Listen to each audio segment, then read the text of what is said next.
Hello guys, welcome to my channel. आज का जो हमारा केस है वो brain neck angio plus contrast है। इस कंट्रास्ट के साथ ब्रेन और नेक एंजियो हम किस तरीके से करते हैं, इसका क्या प्रोसीजर होता है, वो मैं आपको इस वीडियो में आज बताऊंगी।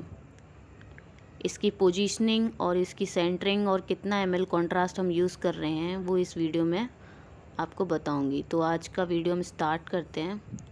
यहाँ पे जो हमने सेंटरिंग और जो पोजीशनिंग की है, जो नॉर्मल ब्रेन की जो हम पोजीशनिंग करते हैं और जो सेंटरिंग करते हैं वही रहती है।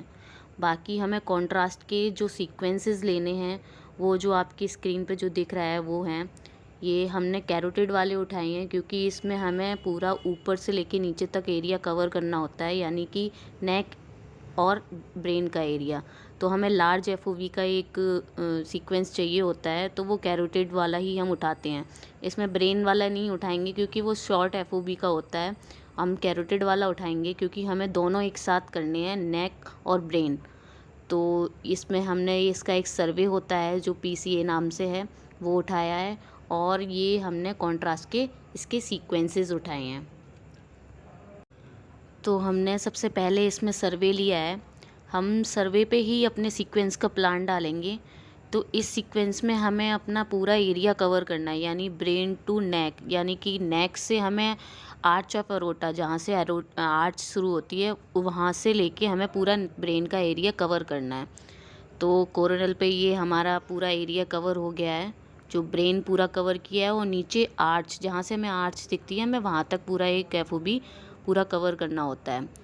जो हमारे दो सीक्वेंस हैं, पहला जो आपको स्क्रीन पे दिख रहा है, ये पहला सीक्वेंस है कैरोटिड जो कि प्लेन में चलता है। दूसरा है हमारा वोलस ट्रैकिंग, जब हम कॉन्ट्रास्ट देंगे तब हमारा ये सीक्वेंस रन करेगा।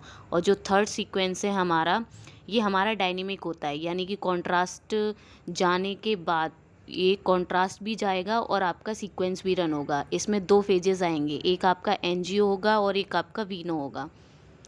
तो हमारा जो प्लानिंग रहेगा वो आप देख लीजिए। जो बोलस ट्रैकिंग का प्लानिंग है वो हमारा पूरा हार्ट का एरिया कवर करना होगा, क्योंकि हमें जब कॉन्ट्रास्ट देंगे तो आर्च में जैसे ही कॉन्ट्रास्ट आएगा हमें उसी टाइम में अपना सीक्वेंस रन करना होता है। तो जो हमारा बोलस का प्लानिंग होगा, पूरा हार्ट तक हमें पूरा एरिया कवर करना है। और हमारा जो बाकी के एनजीओ के प्लान हैं वो हमारा पूरा ब्रेन का एरिया कवर करना है और हमारा कैरोटिड का एरिया कवर करना है। तो यहाँ पे हमारा पहला प्लेन वाला सीक्वेंस रन हो चल रहा है। जब इसका ये प्लेन वाला हमारा आ जाएगा उसके बाद हम इसका बोलस ट्रैकिंग वाला सीक्वेंस स्टार्ट करेंगे। बोलस ट्रैकिंग वाला सीक्वेंस हमारा डायनेमिक है, तो हमारा कॉन्ट्रास्ट और ये डायनेमिक सीक्वेंस दोनों एक साथ ही चलेगा। ये सामने आपको स्क्रीन पे एक सिंबल दिख रहा है कि डायनेमिक स्टडी के लिए, ये मैं इसको यस करूँगी तो अंदर हमें एक, अगर आपके पास इंजेक्टर है तो इंजेक्टर का यूज़ करिए, अगर आपके पास मैनुअल है तो मैनुअल का यूज़ करिए। ये सीक्वेंस हम स्टार्ट करेंगे और हमें कॉन्ट्रास्ट पुश करने के लिए रेडी कर देना है। आप स्क्रीन पे देखेंगे जो हमारा स्क्रीन पे ये कॉन्ट्रास्ट हार्ट में आ चुका है। यहीं पे जैसे ही आर्च में पहुंचेगा हम उसको वहीं पे पॉज करके दूसरा सीक्वेंस स्टार्ट कर लेंगे। तो हमारा इस हिसाब से जो हमारा पहला फेज़ आएगा वो हमारा एंजियो का होगा, यानी कि आर्टरीज़ का। और जो हमारा दूसरा फेज़ होगा वो हमारा वीनस होगा। यानी कि ये लास्ट वाले सीक्वेंस में हमारे 3 फेजेस आते हैं। हमारा ये सीक्वेंस का टाइम 1 मिनट 23 सेकंड का है। तो इसमें 3 फेजेस आएंगे, जिसमें एक प्लेन होगा, एक एंजियो होगा और एक वीनो होगा।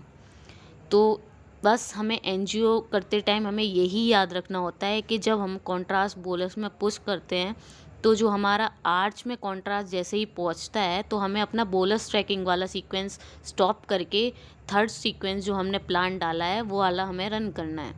और हमारा पहला फेज़ आ चुका है जो कि एनजीओ का है। अब ये हमारा दूसरा फेज़ चल रहा है जो कि आएगा हमारा वीनो का। फिर हमें इसकी वॉल्यूम व्यूअर में जाके इसकी इमेज बनानी पड़ती है।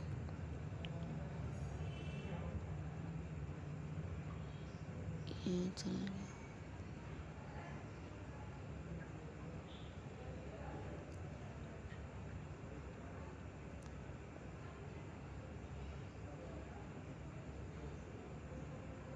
तो ये हमारा जो दूसरा आया है फेज़ वो वीनो का है।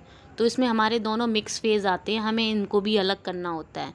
आर्टरीज़ वाला हमें अलग करना है, यानी एंजियो हमें अलग करना है, वीनो वाला हमें अलग करना होता है। तो ये हमारी इसकी प्लानिंग रहती है। तो जैसे कि हमारा ये फर्स्ट वाला है, ये आप देखिए, ये हमारा आर्टरी है, इसमें सब क्लेविन आर्टरी से लेके कैरोटिड आर्टरी, और हमें अपना ब्रेन का सर्किल ऑफ विलिस पूरा दिखता है। और ये हमारा दूसरा फेज़, ये इसका वीनस फेज़ होता है।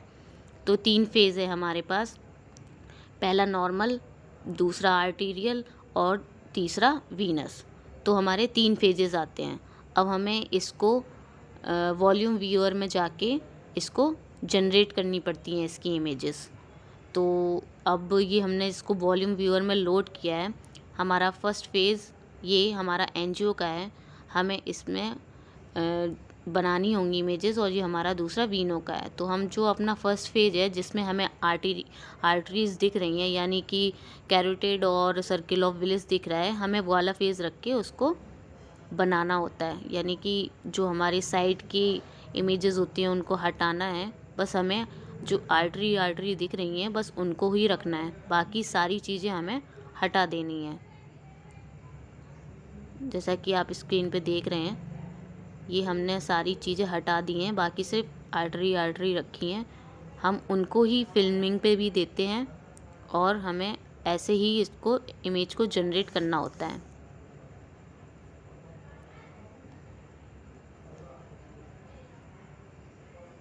इस हिसाब से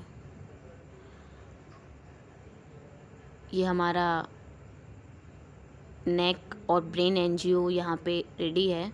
और ये हमने इसकी इमेजेस अगर जनरेट करनी है तो हम जितनी चाहे उतनी इमेजेस जनरेट कर सकते हैं हम। जैसे कि मैंने इसमें 12 इमेजेस डाली हैं, और 15 का रेडियल एंगल रखा है। रेडियल एंगल का मतलब है ये चारों तरफ से घुमा के देगा, जितना आपका ये घुमा हुआ होगा मतलब चारों तरफ से वो रेडियल एंगल होता है। इसका हमने 15 रखा है और इसको जनरेट किया है। तो जनरेट करने के बाद ही हमारी इमेजेस इसकी कट के आ जाएंगी, ये ऐसे रोटेट होके आएंगी। तो मैंने 2 में जनरेट किया है, एक सैज में और एक कोर में। तो ये हमारा फर्स्ट और ये सेकंड वाला हमने जो इमेजेस जनरेट किए हैं वो ये हैं। अब हम इसी को ही अपनी फिल्मिंग पे ले लेंगे, यानी कि हमें इसकी फ़िल्म प्रिंट करनी है तो हम इनको ही दोनों जो मैंने जनरेट किया है, एक कोरोनल और एक सैज, इसको डालेंगे अपने प्रिंट वाली व्यू पे, और इसको सेट करके प्रिंट दे देना है। इस हिसाब से मैंने इसको सेट किया है और इसको यहाँ पे प्रिंट दिया है। हम इसका आर्टीरियल के साथ साथ इसका एक रॉ डेटा भी देते हैं। रॉ डेटा जो मतलब कि जब हम स्कैन करते हैं तो जो इमेज आती है वो उसका रॉ डेटा होता है। तो वो हमें कोरोनल में जो मैंने लिया है उसको हम प्रिंटिंग पे देंगे, यानी कि उसकी थोड़ी मिप थिकनेस बढ़ाने के बाद उसको हम प्रिंटिंग पे दे देते हैं। तो यहाँ पे हमारा ब्रेन और नेक एनजीओ कंप्लीट हो चुका है। जो मैंने कॉन्ट्रास्ट यूज़ किया है वो मैंने ये बच्चा है तो इसलिए मैंने 10 ml यूज़ किया है। अगर एडल्ट होता है तो हम इसमें 15 ml यूज़ करते हैं कॉन्ट्रास्ट। तो यहाँ पे हमारा वीडियो ख़त्म हो जाता है। अगर आपको कुछ समझ में नहीं आया है तो आप कमेंट बॉक्स में अपना क्वेश्चन डाल सकते हैं, मैं रिप्लाई कर दूँगी। नहीं तो इंस्टाग्राम पे भी मुझे फॉलो कर सकते हैं, वहाँ पे भी आप अपने क्वेश्चंस मुझसे पूछ सकते हैं, मैं वहाँ पे भी आपको आंसर कर दूँगी। अगर वीडियो पसंद आया हो तो लाइक, शेयर और सब्सक्राइब ज़रूर करें। Thank you.